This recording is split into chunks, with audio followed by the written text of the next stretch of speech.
करण्याचा प्रकार झाला त्याचा आम्ही तीव्र शब्दामध्ये निषेध करतो। या प्रकरणामध्ये पोलिसांनी उभाटा गटाच्या पदाधिकाऱ्याच्या नातेवाईकाला अटक केली आहे आणि त्या चौकशीतनं तो उभाटा गटाच्या पदाधिकाऱ्याचा नातेवाईक होता हे देखील समोर आलेलं आहे। आपल्या सगळ्यांना कल्पना आहे की काल पंतप्रधान नरेंद्र मोदीजी यांचा वाढदिवस होता। या वाढदिवसानिमित्ताने महाराष्ट्रासह देशभर विविध कार्यक्रमांचं आयोजन करण्यात आलं होतं। मग पंतप्रधान नरेंद्र मोदीजी यांच्या वाढदिवसाच्या दिवशीच अशा पद्धतीची घटना का घडली? पंतप्रधान नरेंद्र मोदीजींच्या वाढदिवसाचं कव्हरेज हे मीडियाच्या माध्यमातून जनतेपर्यंत पोहोचू नये यासाठी कालचा प्रकार केला होता का, अशी आमच्या मनामध्ये शंका आहे।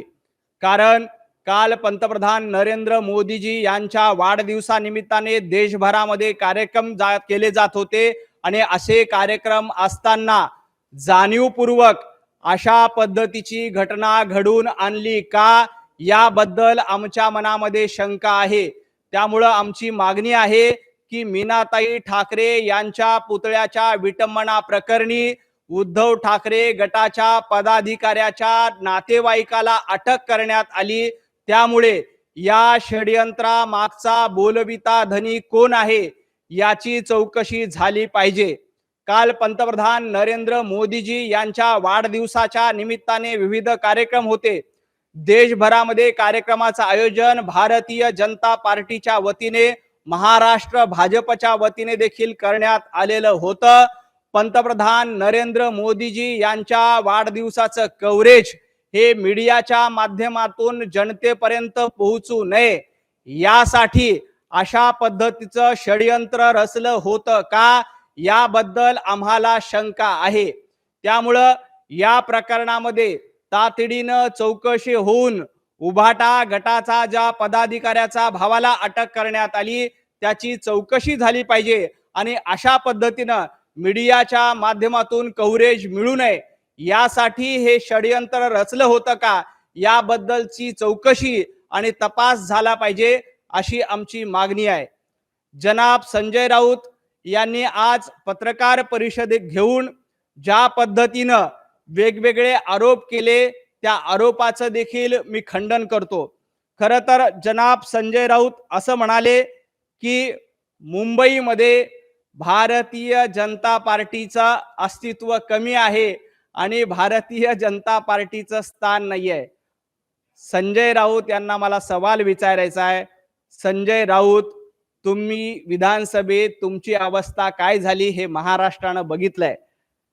लोकसभेत तुम्हाला चांगल्या जागा मिळाल्या त्यावेळेला मतचोरी नव्हती, त्यावेळेला सगळं काही ठीक होतं। जेव्हा महाराष्ट्रामध्ये विधानसभेला देवाभाऊंच्या नेतृत्वामध्ये आम्हाला यश मिळालं, लोकांनी आम्हाला निवडून दिलं, त्यानंतर तुम्ही शंका घेतायत। आज सामनामधून देखील मध्य प्रदेशातून ईव्हीएम आले त्याच्याबद्दल शंका घेतली जाते। ईव्हीएम मध्य प्रदेशमधून नाही तर पाकिस्तानमधून आणायचे का? संजय राऊत यांना पाकिस्तानच्या ईव्हीएम वर विश्वास आहे का? मध्य प्रदेशातून ईव्हीएम स्थानिक स्वराज्य संस्थांच्या निवडणुकीला येत असतील त्याबद्दल आम्हाला शंका आहे, अशा पद्धतीचं संजय राऊत भाष्य करतात। अहो संजय राऊत, मग काय मतपेट्या ह्या पाकिस्तानमधून आणायच्या का? पाकिस्तानमधून मतपेट्या आणल्या आणि पाकिस्तानहून जर का ईव्हीएम आणले तर ते तुम्हाला चालतील का? मध्य प्रदेशातील ईव्हीएमला तुमचा विरोध आहे। तुम्हाला खरं तर जनतेनं तुमची जागा दाखवली आहे। अशा पद्धतीचं ईव्हीएम वर शंका घेणं, अशा पद्धतीनं लोकांनी दिलेल्या मतदानावर शंका घेणं हे लोकशाहीचा अपमान आहे आणि सगळ्यात महत्त्वाचं म्हणजे जनतेचा अपमान आहे। तुम्ही जनतेचा अपमान करणार असाल तर जनता तुम्हाला निश्चितपणे धडा शिकवेल।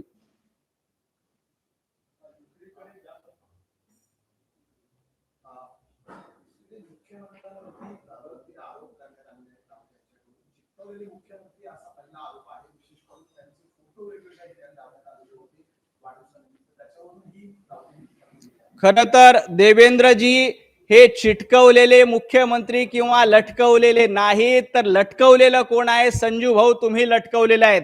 जनतेने तुम्हाला 2024च्या विधानसभा निवडणुकीत लटकवून टाकलं. जनतेने तुम्हाला घरी बसवलं आणि देवेंद्रजींच्या अभ्यासावर तुम्हाला शंका आहे. देवेंद्रजींचा इतिहास कच्चा आहे असं संजय राऊत म्हणतात. अहो, देवाभाऊंचा इतिहास कच्चा नाही, देवाभाऊंचा इतिहास मजबूत आहे आणि देवाभाऊंचं भविष्य मजबूत आहे आणि महाराष्ट्र भविष्य उज्ज्वल आहे. इतिहास कच्चा तुमचा आहे आणि भविष्य अंधारात तुमचं आहे. संजय राऊत उभाटा गटाचं भविष्य अंधार आहे आणि स्वतः तुमचं भविष्य देखील अंधारात आहे, हे महाराष्ट्राला माहित आहे. देवाभाऊंनी महाराष्ट्राच्या विकासाचा रोडमॅप सादर केला. देवाभाऊंनी महाराष्ट्राच्या इतिहासामध्ये असे प्रकल्प केले की जे मागच्या 70 वर्षामध्ये कुठल्याही सरकारला जमले नाही. अशा पद्धतीचे प्रकल्प देवाभाऊंच्या नेतृत्वामध्ये झालेला आहे. त्यामुळे इतिहास तुमचा कच्चा आहे, भविष्य तुमचं अंधारात आहे. देवाभाऊंसह महाराष्ट्राचं भविष्य उज्ज्वल आहे, हे महाराष्ट्रातल्या जनतेला माहित आहे. त्यामुळेच महाराष्ट्रातल्या जनतेनं एकदा दोनदा नाही तर 3 वेळेला देवाभाऊंना भरभरून आशीर्वाद दिले आणि त्याच आशीर्वादाच्या जोरावर, जनतेच्या विश्वासाच्या जोरावर देवाभाऊंचं नेतृत्व उभं आहे. कुणाच्या तरी आशीर्वादाने, कुणाच्या तरी विश्वासाने देवाभाऊ आलेले नाहीत, हे जनतेच्या आशीर्वादाने, 14 कोटी लोकांनी दिलेल्या मताच्या आशीर्वादाने देवाभाऊंचं नेतृत्व उभं आहे.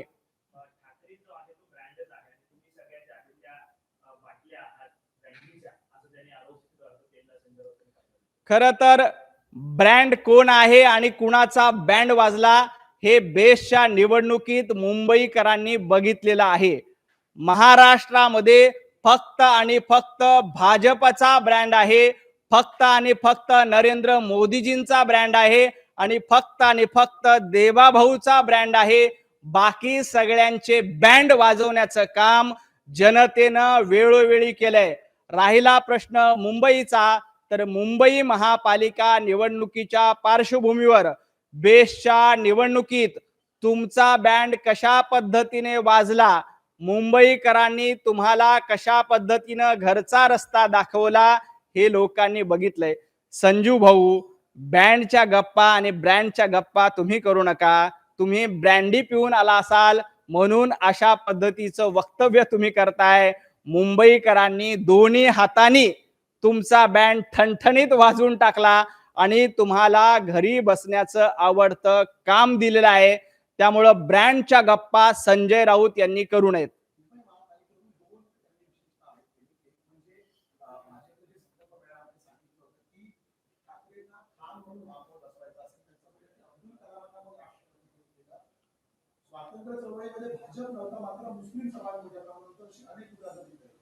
खर तर जे राष्ट्रभक्त मुस्लिम आहेत त्यांच्यासोबत भारतीय जनता पार्टी खांद्याला खांदा लावून सातत्यानं उभी राहिली आहे. अब्दुल कलामांचं नाव घेण्याचा अधिकार संजय राऊत यांना नाही. होय, आम्ही अब्दुल कलामांना राष्ट्रपती केलं कारण ते राष्ट्रभक्त होते. जे जे राष्ट्रभक्त आहेत त्या सगळ्यांसोबत भारतीय जनता पार्टी आणि इथला नागरिक उभा आहे. आम्हाला खानाला विरोध आहे. कुठल्या खानाला विरोध आहे? आमचा अफजल खानाला विरोध आहे, आमचा औरंगजेबाला विरोध आहे. तुमची पिल्लावळ अफजल खान आहे. त्यामुळं संजय राऊत आम्ही तुमचा विरोध करतोय. तुम्ही अफजल खानाचा वारसा सांगताय म्हणून आम्ही तुम्हाला विरोध करतोय. जे सच्चे राष्ट्रभक्त मुस्लिम आहेत त्यांच्या सोबत उभं राहण्याचं काम भारतीय जनता पार्टी आणि इथल्या प्रत्येक भारतीय नागरिकांनी सातत्यानं केलेलं आहे. परंतु अफजल खानाची पिलावळ, अफजल खानाचे विचार सांगून या राज्याला लुटण्याचं काम जे करतायत त्यांना आमचा सातत्यानं विरोध असतील.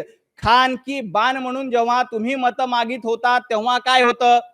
तर तेव्हा देखील बाळासाहेब ठाकरे यांचं हेच मत होतं की जे अफजल खानाचे वारसदार आहेत, ज्यांची वैचारिक सुनता झालेली आहेत, अशा लोकांना आमचा विरोध आहे. आमचे अमितजी साटम असतील, यांनी ज्या पद्धतीनं मुंबईच्या मेळाव्यामध्ये सांगितलंय की तुम्हाला खान हा महापौर हवाय. तो खान म्हणजे कोण? जो वारसा सांगणार आहे. जो औरंगजेबाच्या विचाराचा वारसा सांगणार आहे असा खान तुम्हाला बसवायचा आहे आणि त्याला आम्ही विरोध करू. आमचा अब्दुल कलामांना किंवा या स्वातंत्र्य देशभक्त मुस्लिमांनी लढा दिला, त्यांना अजिबात विरोध नाही. उलट त्यांना सोबत घेऊन पुढे जाण्याचं काम सबका सबका विश्वास सबका प्रयासच्या माध्यमातून पंतप्रधान नरेंद्र मोदीजी यांनी सातत्याने केलंय. परंतु खानाची पिल्लावळ घेऊन, खानाचा डीएनए घेऊन, अफजल खानाचा वारसा घेऊन संजय राऊत तुम्ही निवडणूक लढतायत. लोकसभा निवडणुकीला तुमच्या जोगेश्वरी येथील प्रचार सभेमध्ये अशाच पद्धतीनं खानाचा डीएनए घेऊन प्रचारात पाकिस्तानचे झेंडे फडकवले गेले. अशा झेंडे फडकवणाऱ्यांना विरोध आहे. तर देशभक्त मुस्लिमांसोबत भारतीय जनता सातत्यानं उभी आहे. फक्त अफजल खानाची जी पिलावळ आहे, अफजल खानाची वंशावळ आहे, त्याला आमचा कायम विरोध असणार आहे. आणि मुंबई महापालिकेत देखील सर्वसामान्य मुंबईकर अफजल खानाच्या पिलावळीला, औरंगजेबाचा वैचारिक वारसा सांगणाऱ्याला आणि ज्याची वैचारिक सुनता झालेली आहे अशांना घरी बसवल्याशिवाय राहणार नाही.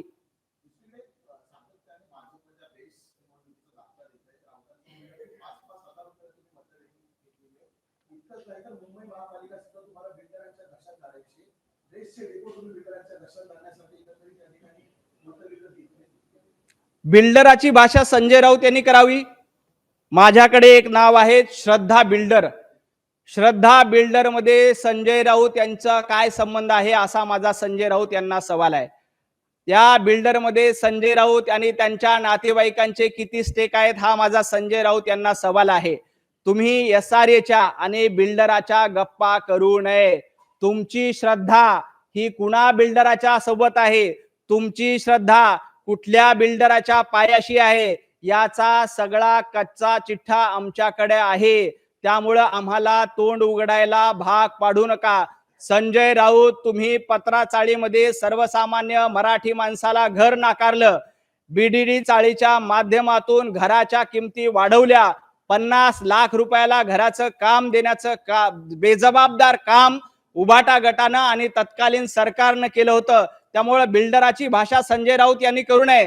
तुमचे कसे बिल्डर मित्र आहेत, तुमची कशा पद्धतीनं बिल्डरला प्रति श्रद्धा आहे हे मुंबईतल्या मराठी माणसाला माहित आहे. देवाभाऊ हे सर्वसामान्य मराठी माणसाचं नेतृत्व करतात आणि सर्वसामान्य मराठी माणसाला परवडणाऱ्या किमतीत घर देण्याचं काम मुंबईत कोणी केलं तर फक्त आणि फक्त देवाभाऊंनी केलंय. तुम्हाला आठवत असेल, बीडीडी चाळीमध्ये उद्धव ठाकरे मुख्यमंत्री असताना घर किती रुपयाला होतं? 50 लाख रुपयाची किंमत वरळीमध्ये आदित्य ठाकरे आणि उद्धव ठाकरे यांनी बीडीडीच्या चाळीच्या घराची ठेवली होती.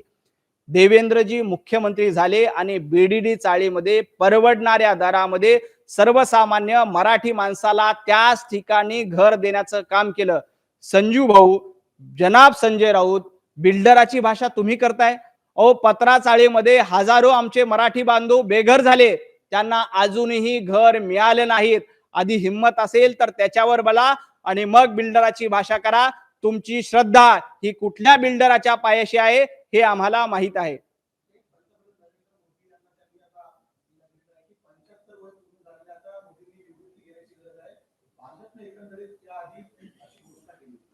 खर तर संजय राऊत यांचे राजकीय गुरु शरद पवार हे वयाच्या 90 पर्यंत राजकारणामध्ये सक्रिय आहेत.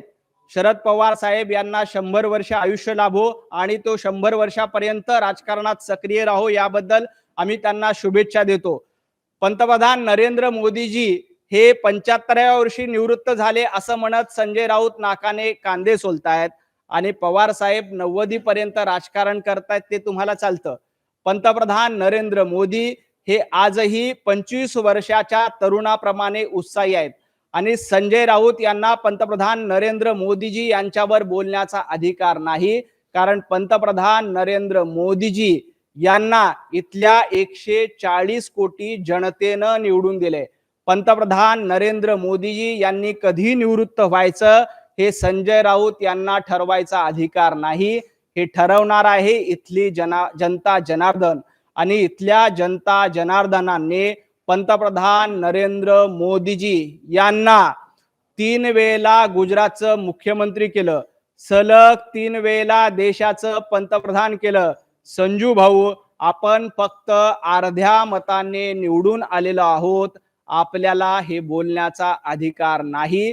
पंतप्रधान नरेंद्र मोदीजी यांच्यावर जर का तुम्हाला बोलायचं असेल तर आधी एकदा मुंबई महापालिकेतल्या कुठल्याही वॉर्डमध्ये, मी संजय राऊत यांना पुन्हा पुन्हा आव्हान देतोय, संजय राऊत यांनी मुंबई महापालिकेतल्या कुठल्याही वॉर्डमध्ये वॉर्ड संजय राऊत यांनी ठरवावा, प्रभाग संजय राऊत यांनी ठरवावा, विभाग संजय राऊत यांनी ठरवावा. कुठल्याही वॉर्डमध्ये संजय राऊत यांनी निवडणुकीला उभं राहावं.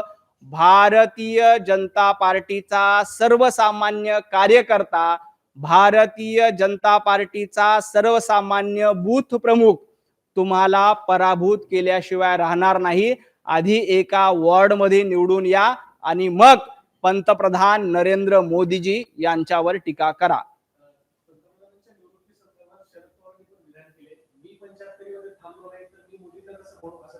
नाही, पवार साहेबांची भूमिका योग्य आहे. फक्त शरद पवार साहेबांना विनंती आहे की त्यांनी हे जनाब संजय राऊत यांना सांगून टाकावं.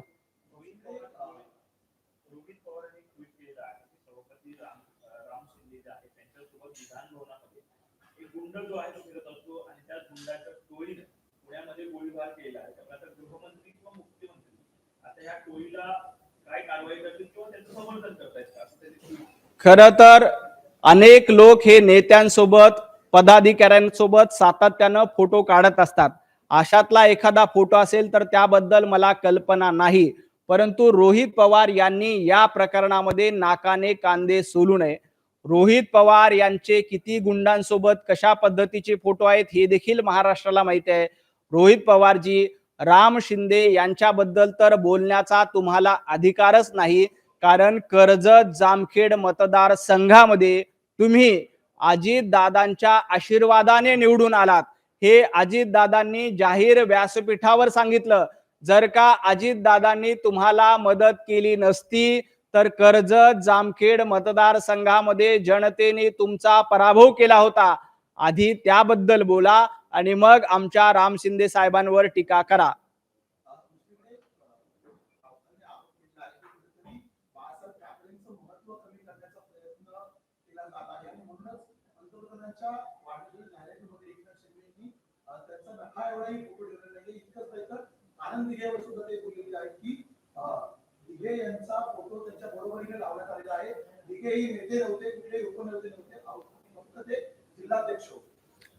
वंदनीय हिंदू हृदय सम्राट बाळासाहेब ठाकरे यांचं महत्व कुणी कमी केलं असेल तर ते उभाटा गटाने आणि संजय राऊत यांनी केलंय. बाळासाहेब ठाकरे यांच्याबद्दल बोलण्याचा अधिकार संजय राऊत यांना उरला नाही, कारण बाळासाहेब ठाकरे यांनी सातत्यानं सांगितलं होतं, मला जर का काँग्रेस सोबत जाण्याची वेळ आली तर माझं दुकान मी कायमचं बंद करून टाकेल, परंतु फक्त सत्ता मिळवायची आणि वैचारिक सुनता करून संजय राऊत उभाटा गट काँग्रेसच्या मांडीला मांडी लावून बसला. हे कधीही बाळासाहेब ठाकरे यांना आवडलं नसतं. वंदनीय बाळासाहेब ठाकरे यांच्या विचारधारेचा विरोध करून उभाटा गट हे काँग्रेस सोबत जाऊन बसली. त्यामुळं बाळासाहेबांचा वैचारिक वारसा संपवण्याचं काम, बाळासाहेबांच्या वैचारिक वारशाला खड्ड्यात घालण्याचं काम उभाटा गटाने आणि संजय राऊत यांनी केलेलं आहे. त्यामुळं संजय राऊत यांना वंदनीय बाळासाहेब ठाकरे यांच्याबद्दल बोलण्याचा कवडीचाही अधिकार नाही.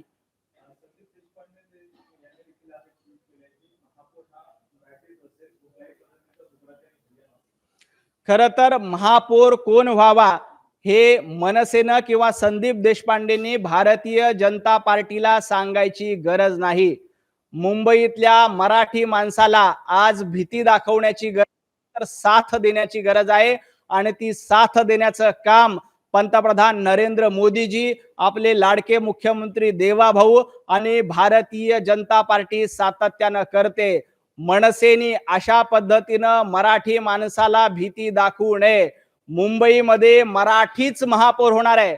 संदीप देशपांडे, तुम्ही काळ्या दगडाच्या पांढऱ्या रेषेनं लिहून घ्या, मुंबईमध्ये मराठीच महापौर होणार आहे. परंतु तो महापौर भारतीय जनता पार्टी आणि महायुतीचा असेल. तुम्ही मुंबईतले भोंगे हटावे यासाठी आंदोलन केलं होतं, तेव्हा तुमची खानाबद्दल काय भूमिका होती? मुंबईतले भोंगे हटावे यासाठी राज ठाकरे यांनी जे आंदोलन केलं होतं, तेव्हा तुम्ही योग्य होतात. आणि आज जेव्हा भारतीय जनता पार्टी अशा पद्धतीनं जी अफजल खानाची पिलावळ आहे त्याला विरोध करते, तर लगेच संदीप देशपांडे तुम्हाला मिरच्या लागल्यात. वाण नाही तर गुण लागला. कालपर्यंत सन्माननीय राज ठाकरे हे हिंदुत्ववादाच्या भूमिकेत होते, आजही कदाचित ते असतील. संदीपजी देशपांडे यांनी बोलण्याच्या पूर्वी एकदा थोडासा विचार करावा. उद्धवजी ठाकरे यांच्या बरोबर जाऊन त्यांची वैचारिक सुनता झालेली आहे. संदीपजी देशपांडे, कृपया आपली वैचारिक सुनता करून घेऊ नका.